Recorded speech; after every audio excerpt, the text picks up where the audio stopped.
Okay guys, good afternoon. So magandang hapon ulit sa inyong lahat, no? So now let's talk about ECDIS again. So bagong video ulit tayo about ECDIS. So just for your information, sa mga hindi pa nakakaalam, we have three main sensors which are connected to our ECDIS, no? So one is our gyro. That is for our, of course, sa heading natin. So siya magbibigay ng ating heading sa ECDIS. Then we have speed lag.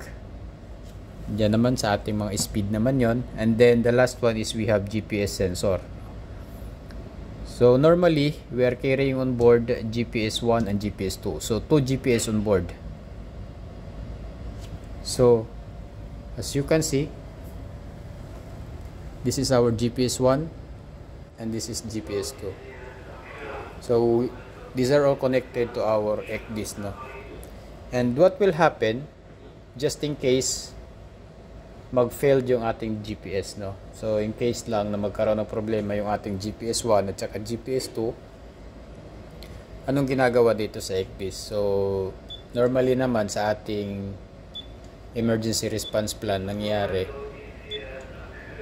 gumagawa tayo ng dead reckoning position. So familiar naman ata kayo dyan sa DR, no, na tinatawag. So dead reckoning. So ito yung position natin na in-estimate natin depende sa ating speed at saka heading na tinatakbo. So for example, nandyan yung position natin ngayon. So after 30 minutes or 15 minutes, magbibigay siya ng position according sa dead reckoning lang. So ibig sabihin, depende lang sa ating speed at saka heading. So approximately, nandyan din yung position natin. So yun yung DR, no. So pag dito sa ECDIS, sa Furuno type, pag magdi-DR ka na, so normally, pwede kang dito, no? Pwede mo buksan dito pag magdi-DR ka, right click mo lang, then punta ka sa local. Ay, sorry po. Punta ka lang sa may menu. Yan. No? Pwede ka rin dito. Display, then punta ka sa settings, no? Basic settings, yan. So papansin mo meron ditong dito sa yan, sa local sensor settings dito. Okay, so meron dito heading, speed, yung sinasabi ko kanina, yan, sa speed lag yan. Then meron dito sa position. So ito yung sa GPS, no. So ayan, mapapansin nyo meron tayong sensor GPS 1, GPS 2. Then ngayon pag magdi-DR ka, napakadali lang guys, no. Pipindutin mo lang tong manual. Manual ka lang.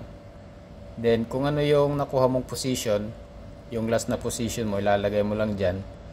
Then isi-save mo, no. Pag na-save mo na yan, normally magbabago to. Ayan, no. Yung position natin naka-GPS pa yan. So try lang natin ilagay yung position natin ngayon.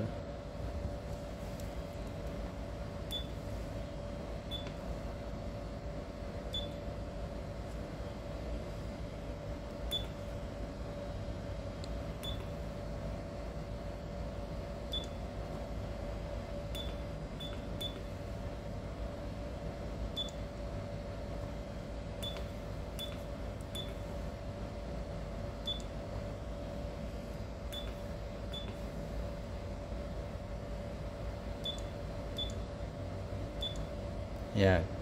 So, pag nalagay na natin yung position natin ngayon, yung last na position natin, pwede natin i-save.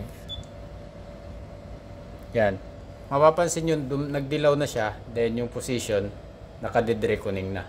So, yun nga, sinasabi ko, magbibigay na siya sa'yo ng position as you go along with your course and speed, no?